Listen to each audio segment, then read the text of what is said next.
नमस्कार दोस्तों, मैं पारुल चौहान आप सभी का स्वागत करती हूँ आपके अपने प्यारे से परिवार रोजगार विद अंकित में।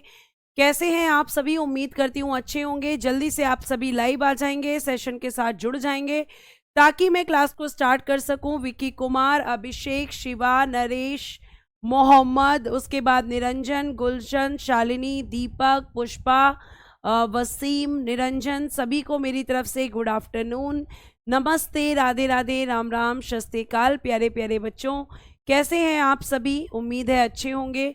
जल्दी से आप सभी लाइव आ जाएंगे, सेशन के साथ जुड़ जाएंगे। और जैसा कि आप जानते हैं, कल मैंने शुरू किया था मौर्य साम्राज्य, कल मैंने शुरू किया था मौर्यास डायनेस्टी। तो मौर्य साम्राज्य को स्थापित करने वाले जो चंद्रगुप्त मौर्य हैं, कल मैंने प्यारे बच्चे आपको लास्ट यहाँ तक पढ़ाया था। चंद्रगुप्त मौर्य को क्या क्या कहा जाता है इसके बारे में बताते हुए मैंने आपको बताया था कि आज मैं आपको बताऊंगी। आपका चंद्रगुप्त मौर्य के साथ में एक युद्ध होता है 305 बीसी में सेल्यूकस निकेटर के साथ में।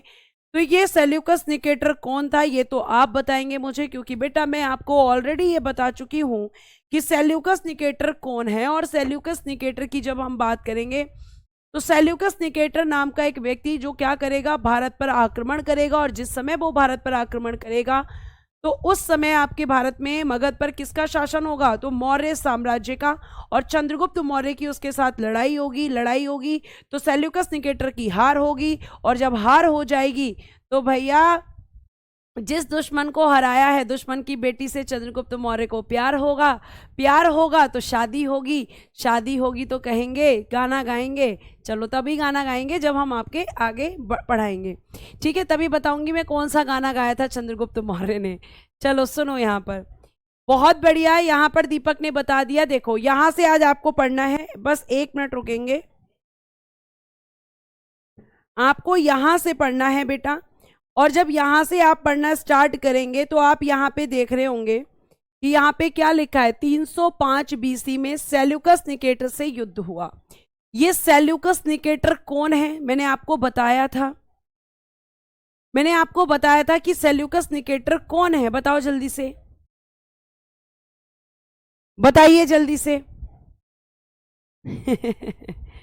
सेल्यूकस निकेटर, दीपक ने कहा कि मैम सिकंदर का सेनापति था। ठीक है, मैंने आपको ये चीज बताई थी जब सिकंदर पढ़ाया कि सेल्यूकस निकेटर कौन है, सिकंदर का सेनापति।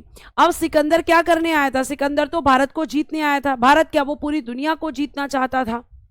ठीक है, उसका पूरा प्लान था कि मैं पूरी दुनिया को जीतूंगा। लेकिन भारत में उसकी सेना ने क्या किया? आगे बढ़ने से ही मना कर दिया। सेना ने व्यास नदी को पार करने से ही मना कर दिया। और प्यारे बच्चे, जब यहां पर सेना ने व्यास नदी को पार करने से मना कर दिया तो सिकंदर को वापस जाना पड़ा। तो जब सिकंदर खत्म हो गया, मतलब सिकंदर की मृत्यु हो गई, तो सिकंदर का जितना साम्राज्य था वो सब किसके पास चला गया? सेल्यूकस निकेटर के पास में।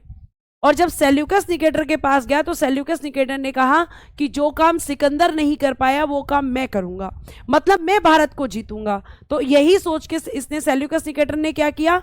भारत पर आक्रमण किया। और जब भारत पर आक्रमण कर दिया बच्चे, तो आपके यहां पर राजा कौन थे? तो मैम हमारे यहां पर राजा थे चंद्रगुप्त मौर्य। अब देखो, इस युद्ध को हारने के बाद निकेटर ने अपनी बेटी कार्नेलिया या हेलेना की शादी चंद्रगुप्त मौर्य से की। अब मैं आपको ये बता देती हूं, आपको यही लिखना है। ठीक है, आपको मैं ये बता दूं कि 305 बीसी में क्या हुआ था। आप कहोगे मैम 305 बीसी में, 305 बीसी में युद्ध हुआ है। 305 बीसी क्या हुआ है बेटा? युद्ध। ठीक है, और ये युद्ध कहां, किस किस के बीच हुआ है? तो मैम सेल्यूकस निकेटर जो कि सिकंदर का सेनापति था वर्सेस चंद्रगुप्त मौर्य।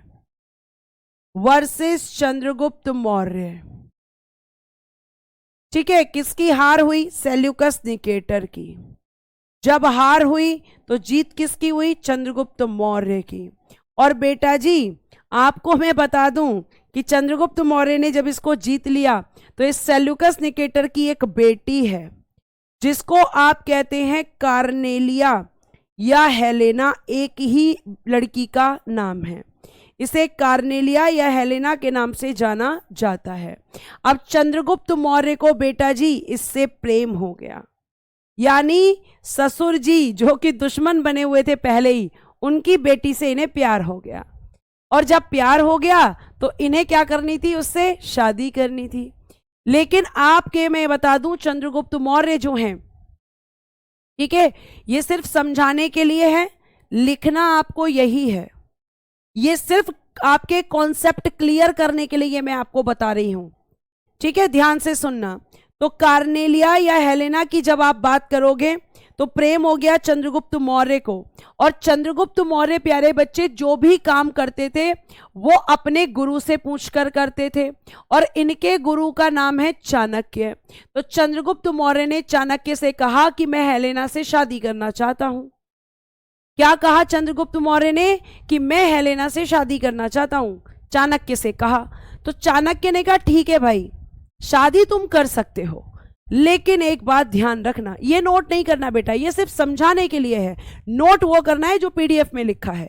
पहले समझा तो दूं या पहले नोट करना है आपको, पहले समझ लो बेटा, ठीक है। तो चाणक्य की जब बात हुई तो चाणक्य ने क्या किया, चाणक्य ने कहा ठीक है तुम शादी कर लो, ठीक है, मैं तुम्हें परमिशन देता हूं, लेकिन तुम्हें मुझसे एक वादा करना होगा। चंद्रगुप्त मौर्य ने कहा कि वो क्या वादा है, कि आपको शादी के बाद अगर हेलेना से कोई संतान मिलती है, आपको अगर संतान की प्राप्ति होती है हेलेना से, और अगर वो संतान बेटा होती है, तो ध्यान रखना कि हेलेना का बेटा कभी भी आपका उत्तराधिकारी नहीं बनेगा, मतलब ये कभी भी भारत का राजा नहीं बनेगा, ये वादा आपको मुझे देना होगा। चंद्रगुप्त मौर्य ने कहा, बेटा दुर्धरा भी इनकी पत्नी है खुशबू, ये लोग पहले 2-2, 3-3, 4-4, 5-5 शादी कर लिया करते थे, कोई दिक्कत नहीं थी। तो इन्होंने हेलेना से शादी करी चंद्रगुप्त मौर्य ने, और चंद्रगुप्त मौर्य ने जब शादी करी तो चाणक्य को वादा दिया कि हाँ ठीक है, हेलेना से प्राप्त जो पुत्र होगा उसे मैं कभी भी उत्तराधिकारी नहीं बनाऊंगा, कभी भी राजा घोषित नहीं करूंगा। ऐसा क्यों बेटा, ऐसा इसलिए क्योंकि हेलेना किसकी बेटी है, सेल्यूकस निकेटर की। और सेल्यूकस निकेटर कौन है, एक विदेशी। चाणक्य नहीं चाहते थे कि कोई विदेशी हमारे भारत पर राज्य करे, इसलिए चाणक्य ने ये प्रॉमिस लिया था। तो ये प्रॉमिस दे दिया, और प्रॉमिस देने के बाद में क्या हो गया, हेलेना की शादी चंद्रगुप्त मौर्य से हुई। और चंद्रगुप्त मौर्य ने कौन सा गाना गाया, सेल्यूकस निकेटर से कहा, सुनो ससुर जी सुन लो मेरी बात, दुल्हन तो जाएगी दूल्हे राजा के साथ। ठीक है, तो ये किसने समझाया, चंद्रगुप्त मौर्य ने। अब बेचारे सेल्यूकस निकेटर कहता है ठीक है, शादी कर दी, अब शादी करेगा तो क्या देगा, बेटी है भैया, दहेज भी देगा। तो दहेज में क्या क्या दिया, ये क्वेश्चन बेटा आ सकता है, ठीक है। तो ये आपको समझाने के लिए था। अब देखो यही चीज लिखी है, 305 बीसी में सेल्यूकस निकेटर से युद्ध हुआ। किसका युद्ध हुआ, आप अगर भूल रहे हो यहां पे किसका युद्ध हुआ तो ब्रैकेट में आप मेंशन कर सकते हो चंद्रगुप्त मौर्य से, क्योंकि बेटा आप वही पढ़ रहे हो, चंद्रगुप्त मौर्य से। ठीक है, आगे देखिए क्या लिखा है, इस युद्ध को हारने के बाद निकेटर ने अपनी बेटी कार्नेलिया या हेलेना की शादी किससे कर दी, चंद्रगुप्त मौर्य से कर दी। ठीक है, चंद्रगुप्त मौर्य से शादी हो गई। उसके बाद देखिएगा, और दहेज में निकेटर ने 4 प्रांत काबुल, कंधार, मकरान, हेरात दिए। किसको दिए, तो आप कहोगे कि मैम अपने दामाद को दिए, अपने दामाद को दिए। ठीक है, अपने दामाद को सेल्यूकस निकेटर ने क्या दे दिया, काबुल, कंधार, मकरान, हेरात, ये 4 प्रांत यहाँ के दहेज में दे दिए।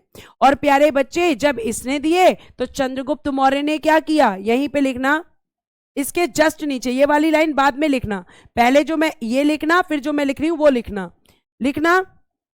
यहां पर चंद्रगुप्त मौर्य ने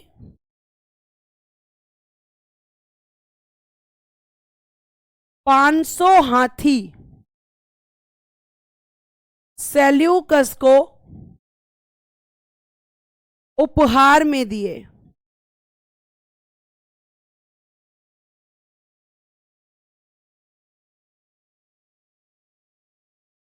कि आपने मुझे इतना कुछ दिया है, मैं भी आपको 500 हाथी किसके तौर पर देता हूं, गिफ्ट के तौर पर।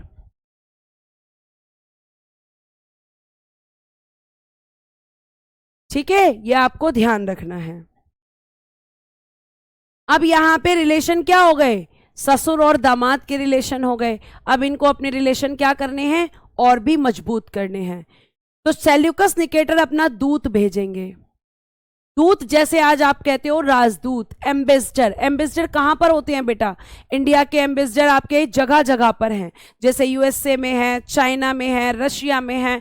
क्यों है, ताकि देशों के बीच संबंध अच्छे किए जा सके, ताकि अगर हमारे देश का कोई नागरिक कहीं घूमने जाए बाहर, तो वहां पर उसके अधिकारों की सुरक्षा कर सके सरकार।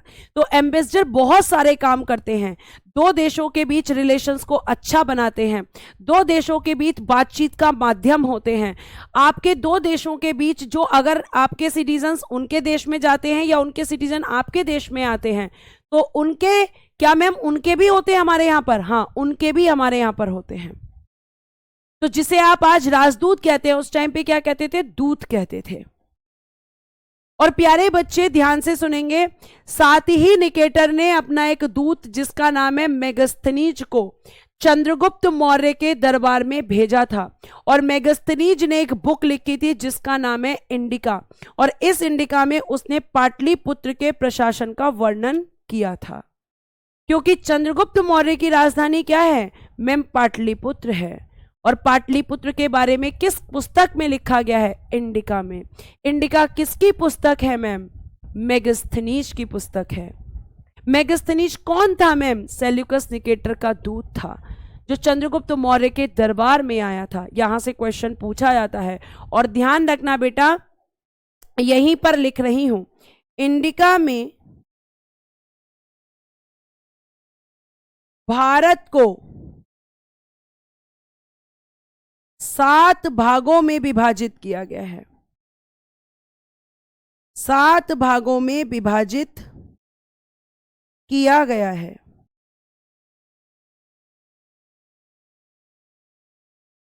7 पार्ट्स में डिवाइड किया है इंडिका में भारत को। किसने, तो आप कहोगे कि मैम मेगस्थनीज ने। जी शिवानी बेटा, बेटर है। ठीक है, तो ये पूरी यहां पे कहानी थी। अभी आपको मैं बता दूं कि मेगस्थनीज ने पाटलिपुत्र को पालीब्रोथा कहा है। कहां पर, अपनी बुक में। अब बेटा जो पाटलिपुत्र है, मैंने आपको बताया था कि इसे कुसुमपुरा भी कहते हैं, और इसे पालीब्रोथा, और इसे वर्तमान में पटना भी कहते हैं। तो पाटलिपुत्र को किस किस नाम से जाना जाता था, आप कहोगे कि बेटा जी पाटलिपुत्र को पालीब्रोथा के नाम से जाना जाता था।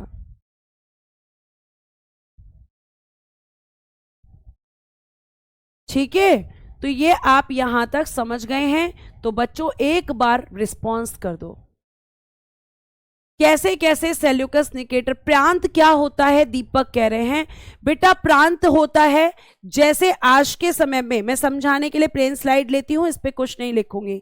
जैसे आज के समय में आपके पास है राज्य, ठीक है, आपको ये चीज वैसे पॉलिटी में बताई होगी सर ने, जब संघ एवं राज्य क्षेत्र पढ़ाया होगा। जो राज्य हैं आज के समय में, उनको पहले क्या बोलते थे, पहले उनको प्रांत बोलते थे। और आज के समय में बेटा जिन्हें आप केंद्रीय शासित प्रदेश बोलते हो, यानी कि यूनियन टेरिटरीज जिसको आप बोलते हो, ठीक है, उसको पहले क्या बोलते थे, इसको पहले क्या बोलते थे, अगर आपसे पूछ लिया जाए तो इनको क्या बोलते थे, चीफ कमिश्नरी प्रांत बोलते थे। क्या बोलते थे, चीफ कमिश्नरी प्रोविंस, चीफ कमिश्नरी प्रांत प्यारे बच्चे इनको बोलते थे। ये आपने पढ़ा होगा, कॉन्स्टिट्यूएंट असेंबली में भी पढ़ा होगा आपने। तो पहले के समय राज्य को प्रांत बोला जाता था और यूनियन टेरिटरीज को चीफ कमिश्नरी प्रोविंस बोला जाता था। और ये आपके जो 4 राज्य, अगर हम आज के सापेक्ष में बात करें तो काबुल, कांधार, मकरान, हेरात किसको दहेज में मिले थे, तो मैम चंद्रगुप्त मौर्य को। आपका रिस्पांस मुझे मिल चुका है और थैंक यू सो मच कि आपने मुझे अपना रिस्पांस दिया। अब आ जाते हैं जूनागढ़ अभिलेख पर। अब मैम ये रुद्रदामन कहां से आ गया, आप तो चंद्रगुप्त मौर्य पढ़ा रही हो, ये इंस्क्रिप्शन कहां से आ गया? आपने फिर से रिदम खराब कर दिया? जी नहीं, इस अभिलेख के अंदर चंद्रगुप्त मौर्य का जिक्र है, इसलिए इस अभिलेख को यहां पर पढ़ाया जाएगा। इस रुद्रदामन के जूनागढ़ अभिलेख में चंद्रगुप्त मौर्य के राज्यपाल पुष्यगुप्त ने सुदर्शन झील का निर्माण करवाया है, इस चीज का वर्णन है, इसलिए आपको यह पढ़ना पड़ेगा। ठीक है, अब देखिए प्यारे बच्चे, अगर मैं आपसे बात करती हूं तो क्या लिखा है? जूनागढ़ अभिलेख रुद्रदामन ने जारी किया। रुद्रदामन के बारे में आप पढ़ोगे आगे। अभी आप केवल क्या पढ़ोगे? अभी आप बच्चे केवल और केवल क्या करोगे? केवल और केवल याद रखोगे कि जूनागढ़ अभिलेख जारी करने वाला है रुद्रदामन। रुद्रदामन ने अभिलेख को जारी किया। मैम अभिलेख क्या होता है? इंस्क्रिप्शन क्या होता है? तो बेटा जी सॉरी, अगर मैं अभिलेख की बात करती हूं तो यह अभिलेख आपके पिलर्स पर लिखे जा सकते हैं। पिलर्स यानी कि स्तंभ, यानी कि आपके पिलर्स पर लिखे जा सकते हैं, बड़े बड़े पत्थरों पर लिखे जा सकते हैं। इंस्क्रिप्शंस आपके तांबे यानी कॉपर पर लिखे जा सकते हैं। इंस्क्रिप्शन आपके लोहे यानी कि आपके आयरन पर लिखे जा सकते हैं। तो इंस्क्रिप्शन एक तरीके के संदेश होते हैं जिन पर कोई राजा अपनी बातों को कहता है। तो एक रुद्रदामन कौन है? एक राजा है, और इसने अपना एक अभिलेख जारी किया और उस अभिलेख में कुछ संदेश दिए, कुछ मैसेज दिए। पहले के राजा और महाराजा अपने संदेश जो जनता को देते थे वो इंस्क्रिप्शंस के थ्रू देते थे, वो अभिलेखों के माध्यम से देते थे। एक वर्ड बेटा आप पढ़ोगे अभिलेख और एक वर्ड आप पढ़ोगे शिलालेख। ध्यान से सुनना, दोनों में क्या अंतर होता है। शिला का मतलब किससे होता है? मैम पत्थर से होता है, यानी पत्थर या पहाड़ पर अगर कोई भी मैसेज लिखा जाएगा तो वो शिलालेख। शिलालेख बेटा जी आपको बहुत अच्छे से ध्यान रखना है कि शिलालेख केवल और केवल किस पर लिखा जाता है? पत्थरों पर, केवल पत्थरों पर। वो कभी भी तांबे लोहे पर नहीं लिखा जाएगा। लेकिन अभिलेख को आप तांबे पर भी लिख सकते हो, लोहे पर भी लिख सकते हो, पत्थर पर भी लिख सकते हो। और पिलर भी आपका ये किसका हो सकता है? तांबे का, लोहे का, किसी का भी हो सकता है। ठीक है, और अगर ये वाले शिलालेख किसी पिलर पर लिखे जाएंगे तो ये पिलर भी हमेशा किसका होगा? पत्थर का होगा। तो ये इन दोनों में डिफरेंस होता है।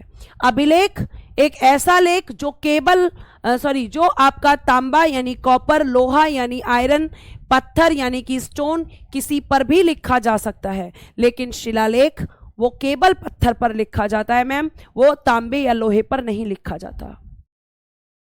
तो ये आपको शायद नहीं पता होगा कि अभिलेख और शिलालेख में क्या अंतर होता है। आज मैंने आपको बताया, और इसके माध्यम से बेटा आपका राजा अपनी जनता को संदेश देता था इन पर लिखवा कर, क्योंकि कागज पर लिखने से चीजें मिट जाती थी लेकिन पत्थरों पर लिखने से चीजें मिटती नहीं थी।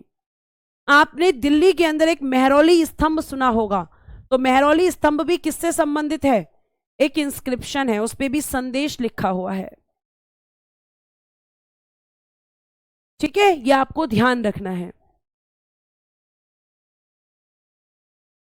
आपको समझ में आ गया कि इंस्क्रिप्शन क्या होता है, अभिलेख क्या होता है और शिलालेख क्या होता है। आई होप आपको समझ में आ गया होगा। ठीक है, अंतर क्या होता है? तो मैम शिलालेख केवल पत्थर पर, और अभिलेख जो है वो पत्थर पर, कॉपर पर, आयरन पर, किसी पर भी लिखे जा सकते हैं।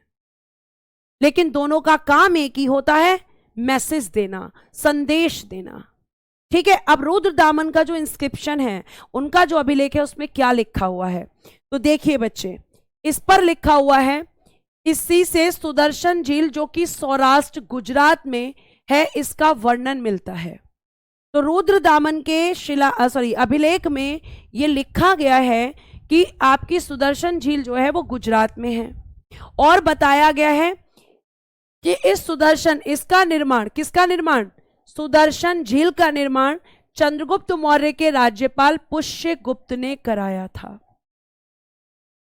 किसने कराया था? चंद्रगुप्त मौर्य के राज्यपाल पुष्यगुप्त ने कराया था।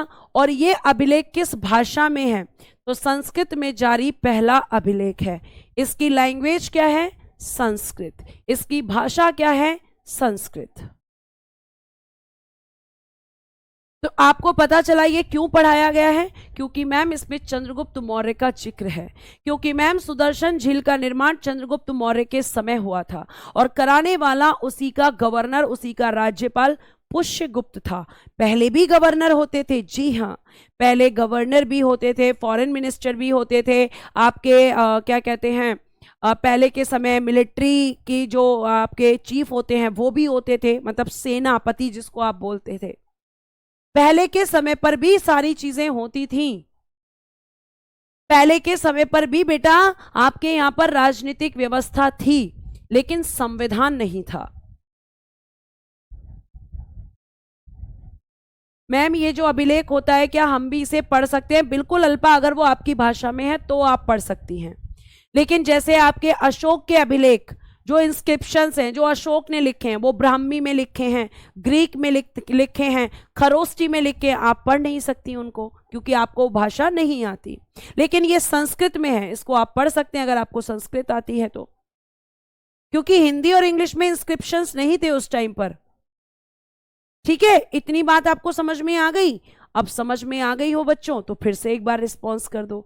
रिस्पॉन्स अब मैं तुमसे डेली लूंगी हर एक स्लाइड के बाद। ठीक है, आगे चल सकते हैं? चलिए आगे आ जाइए। अब आते हैं चंद्रगुप्त मौर्य के अंतिम समय पर कि चंद्रगुप्त मौर्य की मृत्यु कैसे हुई थी। प्रीवियस ईयर में क्वेश्चन पूछे गए हैं। अच्छा एक बात बताओ, क्या आप लोगों ने पिनेकल की बुक ले ली है? क्या आप लोगों ने बेटा पिनेकल की बुक से, आपने पिनेकल की बुक से प्रैक्टिस शुरू कर दी है बच्चे?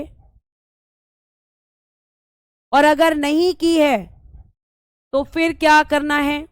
तो फिर आपको प्रैक्टिस सेट करना है, क्योंकि मैं आपके ज्यादातर जो क्वेश्चंस उठा रही हूं वो पिनेकल की प्रीवियस ईयर के बुक के क्वेश्चंस हैं। अगर आपके पास वो बुक अवेलेबल नहीं है तो प्लीज फिर आप प्रैक्टिस खुद से करें या फिर प्रैक्टिस सेट ज्वाइन करें, चाहे मेरा ज्वाइन करें चाहे नवीन सर का, पर प्रैक्टिस मस्ट है बेटा। अगर आप प्रैक्टिस नहीं करोगे तो कॉन्सेप्ट क्लियर नहीं होंगे। अगर नहीं है तो खरीद लो, और नहीं खरीद सकते हो तो फिर प्रैक्टिस सेट की जो पीडीएफ होती है उनसे प्रैक्टिस कर लो, अगर प्रैक्टिस सेट करने का टाइम नहीं है तो, लेकिन प्रैक्टिस करो। अगर पिनेकल की नहीं है, कोई और बुक है जिसमें एसएससी के प्रीवियस ईयर क्वेश्चन है, उसको प्रैक्टिस करो। ये ध्यान रखना, कितना भी पढ़ लेना, लेकिन अगर प्रैक्टिस नहीं करोगे तो फिर आपको वो रिजल्ट नहीं मिलेगा जिसकी आप उम्मीद लगाकर बैठे हो। आप ये ध्यान रखना कि जितना पढ़ना जरूरी है उससे भी ज्यादा जरूरी है रिवीजन, और उससे भी ज्यादा जरूरी है प्रैक्टिस। इनके बिना कुछ नहीं हो सकता। बड़े से बड़ा एग्जाम हो, प्रैक्टिस ही आपको एग्जाम की मंजिल तक लेकर जाती है। जब तक आप देखो, हम लोग आपको डायरेक्शन दे सकते हैं, पढ़ा सकते हैं, पढ़ना तो आपको पड़ेगा, घिसना तो आपको ही पड़ेगा खुद को। और घिस दो बेटा, अगर मौका दिला है ना जिंदगी में, घिस दो अपने आप को, दिन रात एक कर दो कि मुझे नौकरी लेनी है। और मैं आपकी जो नौकरी है आपको चाहती हूं कि मिले, हर कीमत पे मिले, इतनी मेहनत कर दो। ये कुछ दिन मेहनत करोगे ना तो जो लोग कहते हैं कि तेरा कुछ नहीं हो सकता, तेरा कुछ नहीं होगा, फालतू में ये कर रहा है, सबको जवाब मिल जाएगा। बातों से मत दो, सिलेक्शन लेकर जवाब दो। ठीक है, तो ये आपको ध्यान रखना है बेटा कि मौका मिला है, जिंदगी ने मौका दिया है कि सरकारी नौकरी मिल सकती है तो ले लो। अपनी मेहनत पूरी करो, उसके साथ कॉम्प्रोमाइज मत करो, एक्सक्यूज मत दो जिंदगी को, क्योंकि एक्सक्यूज बहुत हैं। और प्रीवियस ईयर किसका देखना है? एसएससी का। जितने एग्जाम कराती है एसएससी, रगड़ दो सारे प्रीवियस ईयर पकड़ के। कहां तक पेपर नहीं निकलेगा? बिल्कुल निकलेगा। ठीक है, पेपर में अभी आपसे आपकी कौन सी बुक की बात कर रही हूं? क्वेश्चन की बुक की बेटा, थ्योरी बुक की नहीं। थ्योरी तो मैं ही आपको इतना दे दूंगी, थ्योरी तो मैं ही इतना दे रही हूं आपको। प्रीवियस ईयर ले लो, कोई सी भी बुक ले लो, पर प्रीवियस ईयर मेंशन होना चाहिए उसमें। ठीक है, चलो अब हम आगे चलते हैं, आगे चलते हैं और आगे की बातें करते हैं। अगर मैं आपसे बात करती हूं तो चंद्रगुप्त मौर्य जैन धर्म का अनुयायी था। कौन से धर्म को मानता था ये? जैन धर्म को। कौन से धर्म को मानता था? जैन धर्म को। और प्यारे बच्चे, इसने जैन धर्म की दीक्षा किससे ली थी? भद्रबाहु से। He took the initiation of Jainism from Bhadrabahu. Bhadrabahu कौन थे? जैन धर्म से संबंधित हैं भद्रबाहु। इन भद्रबाहु के बारे में भी आप पढ़ोगे जब यहां पर आपका जैन धर्म 2 भागों में विभाजित होगा, जो मैंने आपको पढ़ाया है। जब आपको जैन धर्म पढ़ाया था, जहां विभाजन किया था, तो भद्रबाहु का नाम वहां भी आया था। भद्रबाहु कौन थे? मैम, जो कहते थे कि आपको नग्न अवस्था में रहने वाला व्यक्ति कौन होता है? जैन धर्म का अनुयायी। अगर आप जैन धर्म के फॉलोवर हो तो आपको नग्न अवस्था में रहना पड़ेगा। ये वही भद्रबाहु हैं। ठीक है, तो इन्होंने किसको शिक्षा दी थी? भद्रबाहु ने जैन धर्म की, चंद्रगुप्त मौर्य को। आगे आइए, इसके बाद अब क्या होता है? यहां पे शिक्षा ले ली। अब जो चंद्रगुप्त मौर्य, इन्होंने दीक्षा जब ले ली तो इन्होंने अपना पूरा जीवन किसमें? अब उनको लगा कि अब मेरा अंतिम समय आ गया है। और जब उनका अंतिम समय आया तो उन्होंने क्या किया? उनका जितना भी साम्राज्य था वो अपने बेटे को दे दिया। देखो क्या लिखा है। इसके बाद ये सारा साम्राज्य बिंदुसार के हाथों में सौंपकर श्रवणबेलगोला कर्नाटक चले गए। कहां गए थे? श्रवणबेलगोला कर्नाटक। भद्रबाहु भी कहां गए थे? श्रवणबेलगोला कर्नाटक चले गए थे। ठीक है, और बेटा जी आपको ध्यान रखना है कि बिंदुसार कौन है? तो बिंदुसार चंद्रगुप्त मौर्य के बेटे हैं।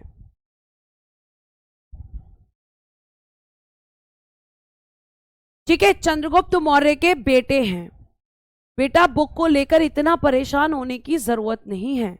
मैंने आपसे ये कहा कि कोई भी बुक ले लो, कोई भी बुक ले लो, कोई भी, लेकिन उसमें एसएससी के प्रीवियस ईयर क्वेश्चन होने चाहिए। PYQ जिसको आप बोलते हो। जरूरी नहीं आप पिनेकल की लो, कोई जरूरी नहीं है। आप कोई भी बुक ले लो, बस उसमें PYQ होना चाहिए और ऑथेंटिक बुक होनी चाहिए। मैं थ्योरी की बात नहीं कर रही, मैं प्रैक्टिस की बात कर रही हूं। और अगर ये नहीं है आपके पास तो बोल तो रही हूं कि आप प्रैक्टिस सेट का ले लो। प्रैक्टिस सेट जो हम करवाते हैं उनको कर लो। नहीं कर सकते तो इनकी PDF रोजगार विद अंकित एप्लीकेशन पर फ्री वाले फोल्डर में है, वहां से प्रैक्टिस सेट के क्वेश्चन उठा लो, पर प्रैक्टिस करो। बस इतना कहना चाह रही हूं। आप तो फिर बुक के पीछे पड़ जाते हो, कौन सी बुक ले लें, ये ले लें या वो ले लें। मैंने आपको एक लाइन में बोला कोई भी बुक ले लो, कोई भी का समझते हो, जो तुम्हारे पास अवेलेबल है, बस प्रीवियस ईयर होना चाहिए उसमें। ठीक है, कोई भी ले लो बेटा, बहुत सारी बुक्स आती हैं। चलो अब देखो यहां पर ध्यान से, अगर मैं आपसे आगे बात करती हूं तो बिंदुसार कौन थे? चंद्रगुप्त मौर्य के बेटे थे। और चंद्रगुप्त मौर्य ने अपना सारा साम्राज्य अपने अंतिम समय में अपने बेटे को दे दिया और वो चले गए श्रवणबेलगोला कर्नाटक। और श्रवणबेलगोला जब कर्नाटक चले गए प्यारे बच्चे, तो देखो वहां क्या लिखा है। वहां चंद्रगिरी की पहाड़ियों पर संलेखना व्रत द्वारा अपने प्राण त्याग दिए। अब मैम, ये संलेखना व्रत क्या होता है? बेटा जी, संलेखना व्रत ध्यान से सुनिएगा। संलेखना व्रत, ये आपको लिखना नहीं है, केवल समझा रही हूं। संलेखना व्रत का संबंध जैन धर्म से है। किससे है बच्चे? जैन धर्म से। और इस संलेखना व्रत में क्या होता है कि जब व्यक्ति को लगता है कि मेरी मृत्यु होने वाली है, मेरा अंतिम समय निकट आ गया है, तो व्यक्ति क्या करता है? खाना और पीना, खाना भी बंद कर देता है और पीना भी बंद कर देता है। पीने की बात कर रही हूं, पानी, शराब पीने की बात नहीं कर रही हूं मैं। ठीक है, खाना पीना बंद कर देता है ताकि वो क्या कर सके? निर्वाण प्राप्त कर सके। क्योंकि जैन धर्म में महावीर स्वामी ने ये कहा कि आप कठिन मार्ग पर चलकर ही क्या कर सकते हो? मोक्ष की प्राप्ति कर सकते हो। ये जो संलेखना विधि है, कठिन मार्ग है जिसमें व्यक्ति को अपने प्राण देने से पहले भूखा और प्यासा रहना पड़ता है। ठीक है। हाँ, और इस विधि को आपको बता दूं तो आपका जो कोर्ट है उसने इसको बैन कर दिया है, क्योंकि ये एक तरीके से सुसाइड है, आत्महत्या है। तो चंद्रगुप्त मौर्य ने संलेखना व्रत से अपने क्या कर दिए थे, मैम प्राण त्याग दिए थे। और बिंदुसार किसका बेटा हो सकता है, मैम बिंदुसार दुर्धरा का बेटा हो सकता है, हेलेना का नहीं। क्यों नहीं हो सकता, क्योंकि चाणक्य ने कसम ले ली थी चंद्रगुप्त मौर्य से, वादा ले लिया था कि कभी भी हेलेना का बेटा आपका उत्तराधिकारी नहीं होगा। ठीक है, तो ये आपको ध्यान रखना है बच्चे। यहां पर सारी चीजें हो चुकी हैं। अब मैं चलती हूं आपका बिंदुसार की तरफ। अब आप क्या पढ़ोगे, अब मैम हम पढ़ेंगे बिंदुसार। लेकिन उसके पहले इसको लिख लीजिए। थोड़ा सा मैं आपको यह बताना चाहूंगी कि जब चंद्रगुप्त मौर्य की मृत्यु हुई उस समय उनके साम्राज्य कहां तक फैला हुआ था, उनके साम्राज्य को उन्होंने कहां तक विस्तारित कर दिया था, मतलब कहां तक एक्सटेंड हो गया था। ठीक है, जल्दी से।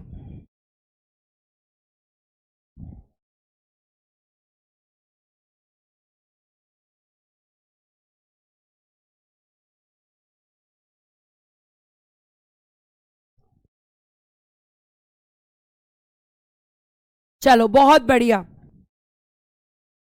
आगे देखो। अगर मैं आगे आपसे बात करती हूं तो लिखेंगे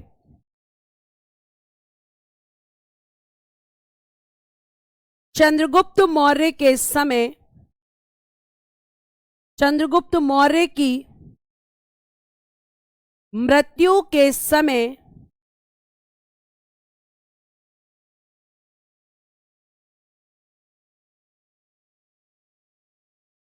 उनके साम्राज्य का विस्तार।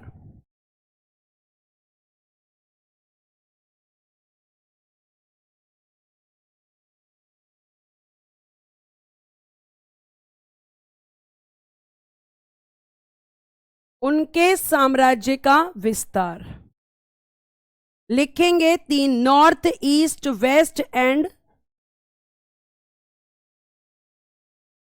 North south east and west. North में बेटा हिमालय से शुरू होता था, हिमालय, और साउथ में मैसूर तक था। नॉर्थ में कहां से शुरू हो रहा है मैम, हिमालय से शुरू होता था और मैसूर में खत्म होता था। वेस्ट में बेटा हिंदुकुश पर्वत से शुरू होता था, हिंदुकुश पर्वत, और ईस्ट में बंगाल की खाड़ी, बे ऑफ बंगाल तक जाता था। बंगाल की खाड़ी, बे ऑफ बंगाल, ये उनकी मृत्यु के समय उनका साम्राज्य का विस्तार था। ठीक है, एक लाइन और लिखेंगे, एक फैक्ट। प्लूटार्क और जस्टिन के अनुसार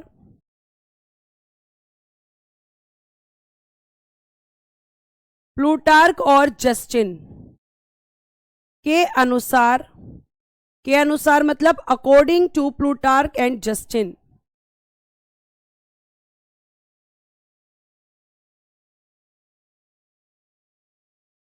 चंद्रगुप्त ने संपूर्ण भारत पर अधिकार कर लिया था। चंद्रगुप्त मौर्य ने संपूर्ण भारत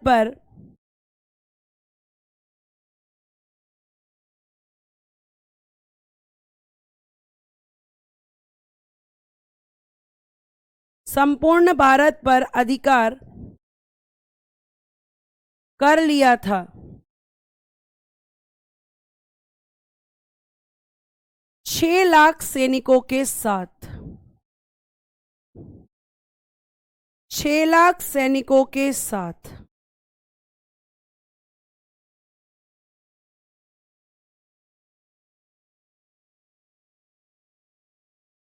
ठीक है, तो ये आपके चंद्रगुप्त मौर्य, जब उनकी डेथ हुई तो ये उनके साम्राज्य का विस्तार, मतलब इतना एक्सटेंड किया था उन्होंने, अपने पूरे साम्राज्य को, पूरे एम्परर को। और ये कहा जाता है कि according to Plutarch and Justin all over India को कंट्रोल कर लिया था। ये आपको ध्यान रखना है। तो अब किसका शासनकाल शुरू होगा? बिंदुसार। बिंदुसार और बिंबिसार अलग अलग व्यक्ति हैं। बच्चा कंफ्यूज होता है कि बिंदुसार बिंबिसार एक ही हैं। जी नहीं, बिंबिसार हर्यक वंश का संस्थापक था और बिंदुसार कौन है? तो मैम बिंदुसार चंद्रगुप्त मौर्य के बेटे हैं। अब बेटा यहां पे मुझे कुछ करेक्शन कराना है और करेक्शन अगर मैं नेक्स्ट स्लाइड पे कराऊंगी तो आप कहोगी मैम हमारी चीजें खराब हो गई। तो मैं ऐसा करती हूं, मैं इसको पूरा यहां पर रफ करके और मैं क्या करूंगी, आपको समझाने की कोशिश यहीं पे करूंगी ताकि आप ये ना कहो कि हमारा सीक्वेंस खराब हो गया, हमारी चीजें खराब हो गई। ठीक है, इसको अभी आप नहीं लिखेंगे, जो मैं लिखूंगी वो लिखेंगे।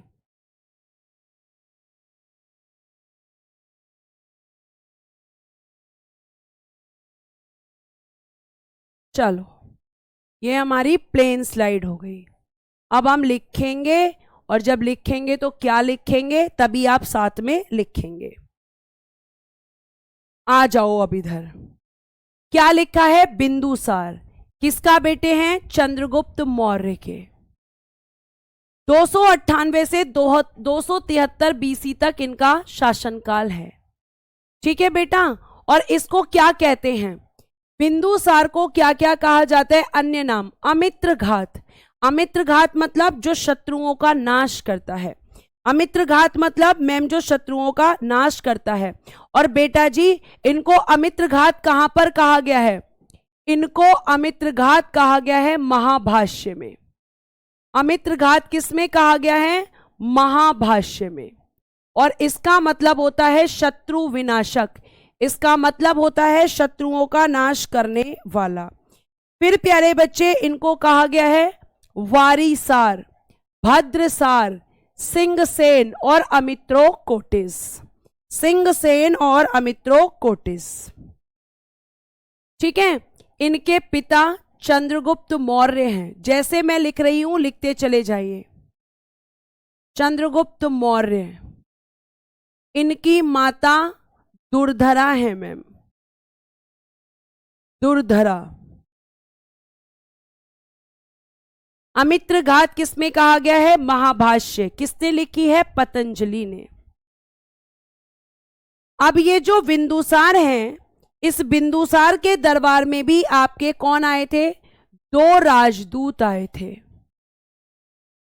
2 राजदूत। और ये क्वेश्चन प्रीवियस ईयर में पूछा गया है कि बिंदुसार के समय पर, बेटा भी बताऊंगी जन्म कैसे हुआ था, रुक जाओ थोड़ा पेशेंस रख लो।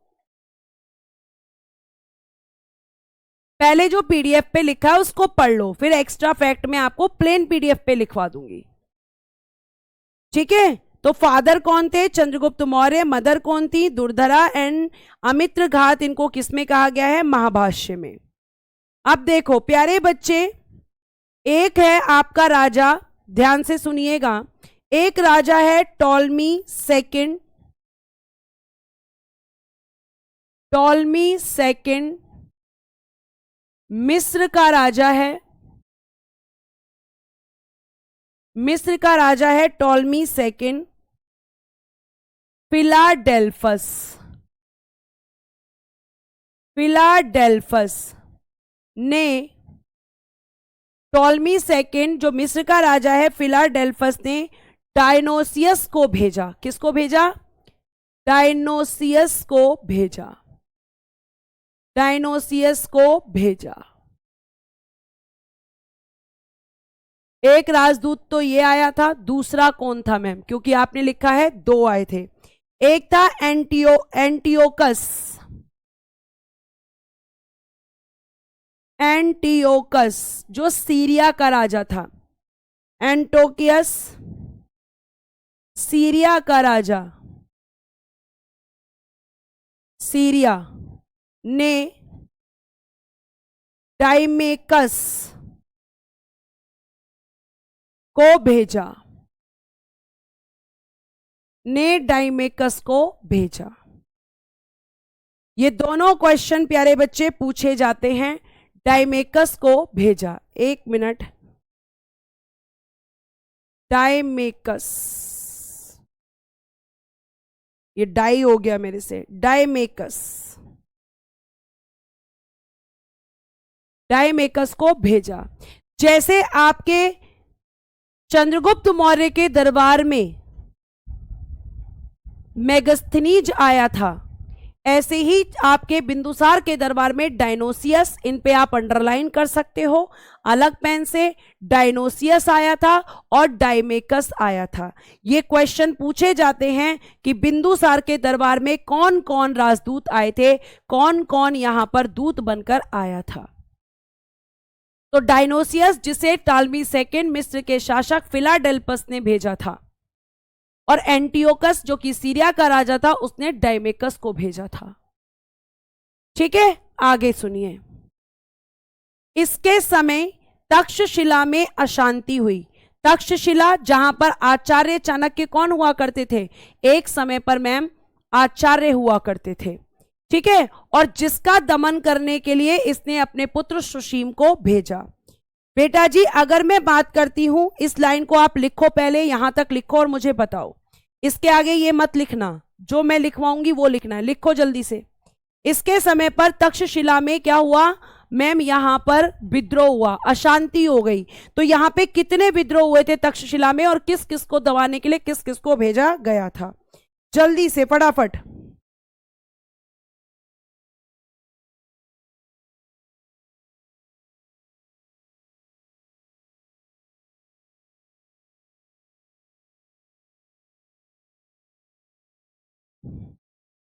लिख लिया।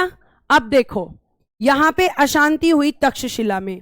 अब आप लिखोगे कि जो तक्षशिला है, तक्षशिला में 2 बार अशांति हुई इसके समय, 2 बार अशांति। ठीक है, 2 बार अशांति हुई। और बेटा जी, जब 2 बार हुई तो पहली बार कैसे हुई, फर्स्ट टाइम किसने की, तो मैम जनता ने विरोध किया,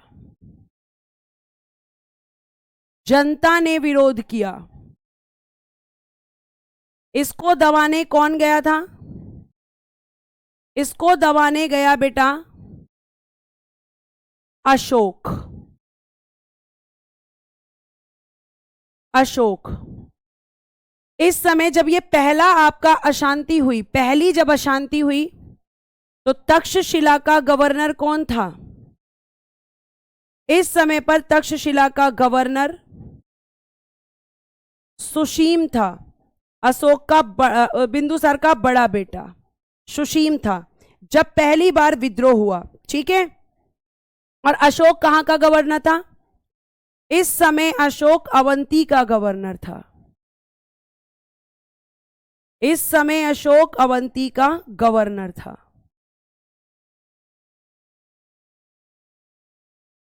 अवंती का गवर्नर था जब ये पहला विद्रोह हुआ। तो सुशीम का साथ देने के लिए किसको भेजा गया, अशोक को। आगे आइए, फिर हुआ बेटा दूसरा विद्रोह, सेकेंड टाइम। और सेकेंड टाइम का कारण क्या था, राज दरबार का षड्यंत्र, राज दरबार का षड्यंत्र। और इसको दबाने कौन गया, इसे दबाने गए सुशीम।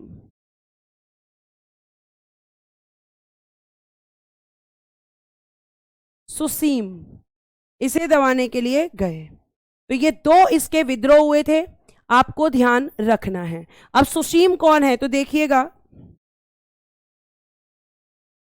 सुशीम कौन है, तो सुशीम मैम बिंदुसार का पुत्र है, बड़ा बेटा। सुशीम कौन है, लिख देती हूं ब्रैकेट में, बिंदुसार का बड़ा बेटा। और अशोक भी बिंदुसार का बेटा है। कहा जाता है बिंदुसार के 100 पुत्र थे। क्या कहा जाता है बेटा, कि बिंदुसार के कितने पुत्र थे, 100। और 100 में से केवल 2 का ही नाम मिलता है, बिंदुसार और बेटा अशोक का। क्योंकि ये कहा जाता है कि अशोक ने क्या किया था, अपने जितने भी आपका उत्तराधिकार युद्ध हुआ जब यहां पर, तो आपके 99 के 99 भाइयों को मार दिया, जिसमें सुशीम भी शामिल था। तो मैम 99 के नाम कहां हैं? बाकी चलो एक तो सुशीम हो गया, 98 के नाम कहां हैं? अभी आप इतना समझो कि 2 बेटे हैं। अगर मैं आपसे पूछूं राजा किसको बनना चाहिए, तो पहले तो मुझे इस प्रश्न का उत्तर दो, राजा किसको बनना चाहिए जल्दी से? हाँ बेटा, एंटियोकस प्रथम है, लिख लो। एंटियोकस प्रथम आप लिख सकते हो, एंटियोकस प्रथम। और इस एंटियोकस प्रथम के बारे में एक फैक्ट बताऊंगी, लेकिन पहले बिंदुसार पढ़ाने के बाद फैक्ट लिखवाऊंगी सबसे लास्ट में। मुझे बताइए, अशोक और सुशीम में से बिंदुसार के बाद किसको राजा बनना चाहिए, अशोक को कि सुशीम को?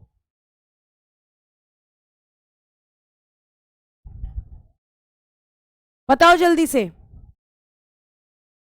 सुशीम को बनना चाहिए, वेरी गुड। क्योंकि जो बड़ा बेटा होता है, उत्तराधिकार यानी सक्सेसर का रोल ये कहता है कि पिता के बाद जो पिता की संपत्ति पर अधिकार होता है, उत्तराधिकारी जो होता है वो बड़ा बेटा होता है।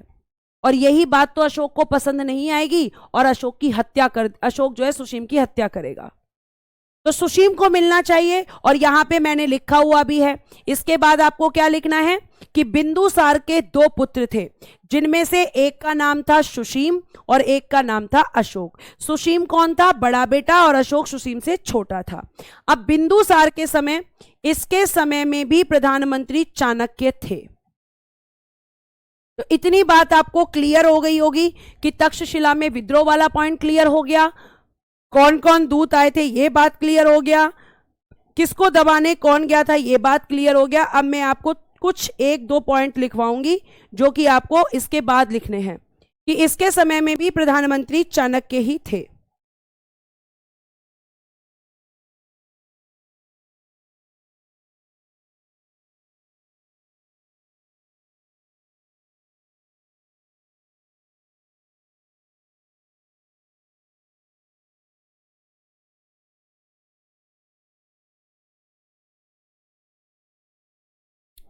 ठीक है, ये एंटियोकस प्रथम है इसका पूरा नाम। आपने लिख लिया है? अगर लिख लिया है तो बेटा जी इसके बाद लिखना है जो मैं अब लिखने जा रही हूं। इसके बाद जो मैं अब लिखने जा रही हूं वो आपको दोबारा बता दूं, इस लाइन के बाद, क्योंकि मैं फैक्ट लिखने जा रही हूं, तो फैक्ट की हेडिंग दे रही हूं फैक्ट्स। फैक्ट्स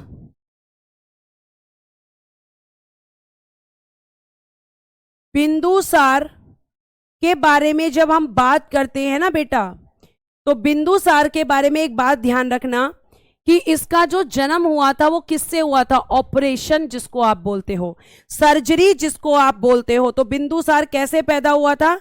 सिजेरियन तकनीक से। बिंदुसार कैसे पैदा हुआ था? सिजेरियन तकनीक से। सिजेरियन तकनीक, तकनीक मतलब टेक्निक, सर्जरी से लिखिएगा। सिजेरियन तकनीक से इसका क्या, सिजेरियन तकनीक से इसका जन्म हुआ, इसका जन्म हुआ।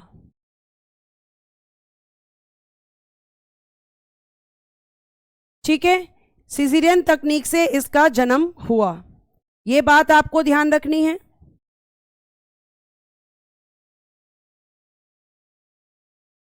उसके बाद प्यारे बच्चे क्लास लिखिएगा, एंटियोकस प्रथम सीरिया का राजा था, को बिंदुसार ने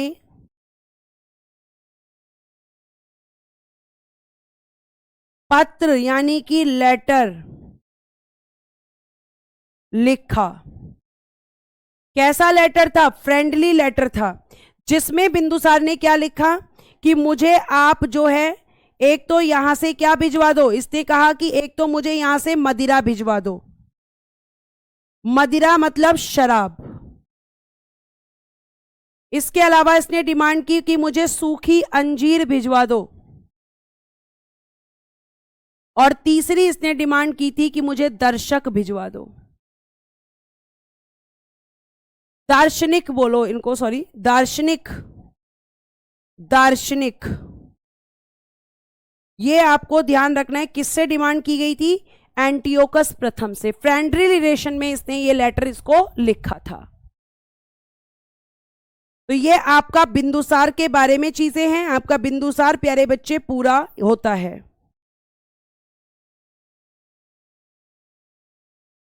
और बिंदुसार का समय याद रखना कि 273 बीसी से शुरू होता है। ड्राई अंजीर, सूखा अंजीर मतलब ड्राई अंजीर, मदिरा शराब मतलब ड्रिंक जिसको आप बोलते हो, और दार्शनिक को दार्शनिक ही बोलेंगे, ठीक है। दार्शनिक को बेटा दार्शनिक ही बोलेंगे इंग्लिश में भी, दार्शनिक। ड्राई अंजीर और ड्रिंक, ये 3 डिमांड उसने की थी इस लेटर के अंदर, ठीक है। अब देखो यहां पर अगर मैं आपसे बात करती हूं तो आपका नेक्स्ट चैप्टर कल से रहेगा अशोक। अब एक बार क्या कर लेते हैं, रिवीजन। रिवीजन जरूरी है, ठीक है। तो आपका कर लेते हैं पहले रिवीजन। आ जाइए जल्दी से, चलो रिवीजन।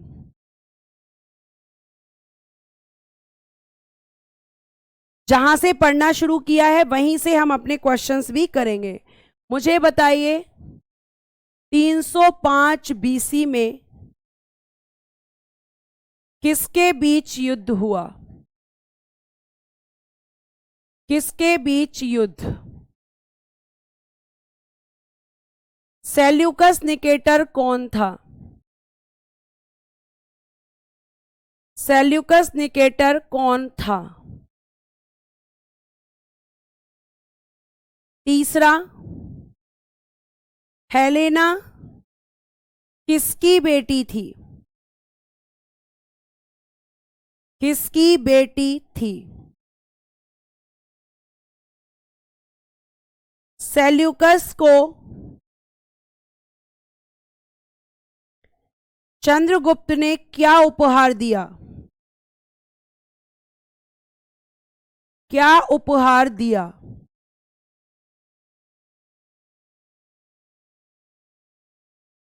सेल्यूकस ने चंद्रगुप्त मौर्य, शॉर्ट में लिख रही हूं, चंद्रगुप्त मौर्य को दहेज में क्या दिया, दहेज में क्या दिया।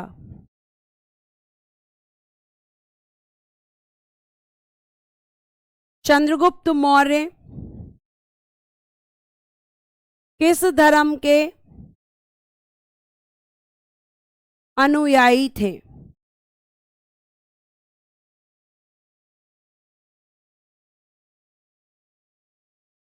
किस धर्म के अनुयायी थे। चंद्रगुप्त मौर्य को दीक्षा किसने दी, दीक्षा किसने दी। चंद्रगुप्त मौर्य की मृत्यु कहां और किस कारण हुई, कहां और किस कारण। चंद्रगुप्त मौर्य का बेटा कौन था,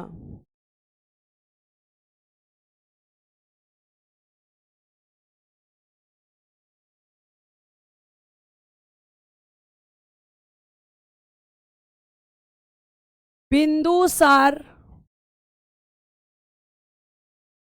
के दरबार में आने वाले 2 दूत कौन थे,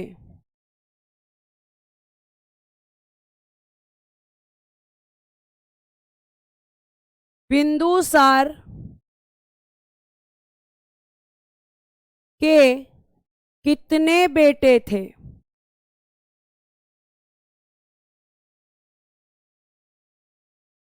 तक्षशिला में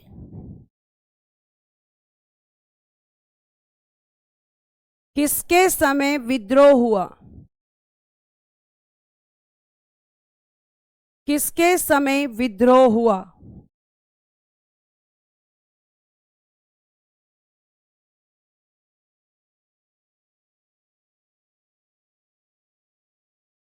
चलिए जल्दी से।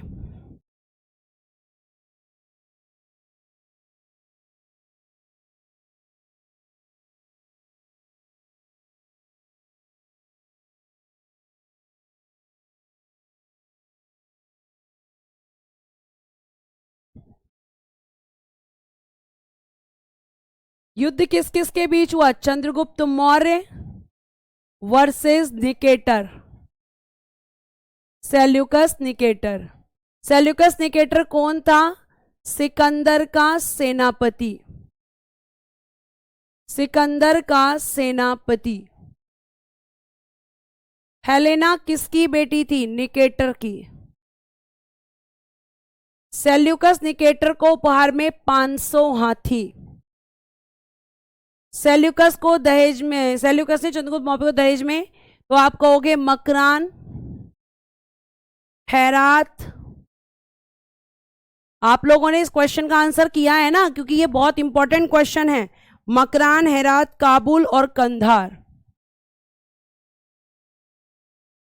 काबुल और कंधार।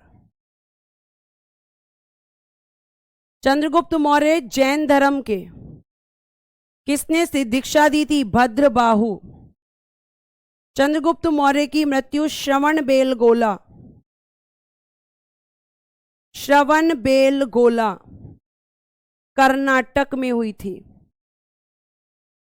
चंद्रगुप्त मौर्य का बेटा बिंदुसार,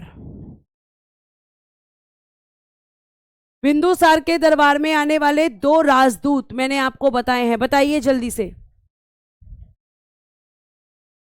जल्दी से बताइए। बिंदुसार के दरबार में आने वाले आपके 2 राजदूत कौन कौन से थे? कौन कौन से थे? बताओ जल्दी से, बताओ बेटा। मैम डायनोसियस और डाइमेकस, डाइमेकस। बिंदुसार के कितने बेटे थे? हमने 2 ही पढ़े हैं। सुशीम वैसे कितने माने जाते हैं? 100।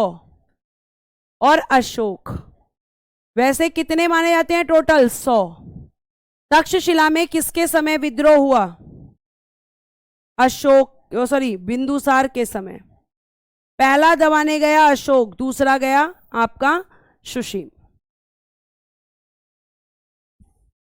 ठीक है, अगर मैं याद करूं डायनोसियस को किसने भेजा था, तो मैम टॉलमी सेकंड ने, जो मिस्र का शासक था फिलाडेल्फस। टॉलमी सेकंड मिस्र के शासक फिलाडेल्फस ने डायनोसियस को, और सीरिया के शासक एंटियोकस प्रथम ने आपके डाइमेकस को भेजा था। ठीक है, तो ये प्यारे बच्चे आपके कुछ क्वेश्चंस थे। अब आप मुझे ये भी बताएं कि आपका अगला, यहां से मैं शुरू करूंगी अशोक से, और बिंदुसार का जन्म कैसे हुआ था? तो सिजेरियन टेक्निक से। अब एक लास्ट क्वेश्चन का आंसर बता दो, बिंदुसार ने किसको फ्रेंडली लेटर लिखा था, मित्रता पूर्वक जो है लेटर लिखा था, किसको लिखा था, किस देश के राजा को? अब ये भी बता दो जल्दी से इस क्वेश्चन का आंसर, और फिर मुझे बता दो कि क्या आपके सारे क्वेश्चन ठीक हुए हैं। क्या आपके सारे क्वेश्चन ठीक हुए हैं? बताइए जल्दी से।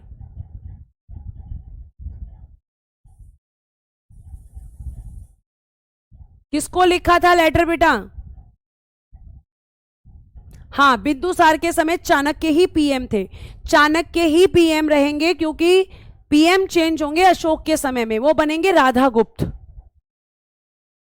सीरिया के राजा, सीरिया के राजा, वेरी गुड, क्या नाम था? एंटियोकस प्रथम को। और 3 चीजों की डिमांड की थी मैम। ड्रिंक की डिमांड की थी, ड्राई अंजीर की डिमांड की थी, और उसके अलावा हम कह सकते हैं आपका, क्या कह सकते हैं, दार्शनिक की डिमांड की थी। ठीक है, तो सीरिया के राजा बेटा, मिस्र का नहीं, मिस्र के राजा को नहीं, सीरिया के राजा को। ठीक है, कल हम पढ़ेंगे अशोक। ठीक है, एक बच्चा कह रहा है मैम आप देख देख कर, बेटा पीडीएफ से देखकर ही पढ़ाया जाता है, बिना देखे कैसे पढ़ाऊंगी पीडीएफ से। कमाल करते हो आप लोग, कैसे कैसे कमेंट्स कर देते हो कई बार, जिसका कोई भी सेंस ही नहीं होता। ये आप ही के क्वेश्चन का आंसर कर रही हूं कपिल में, कि पीडीएफ से देखकर ही पढ़ाया जाता है, बिना देखे नहीं। ठीक है,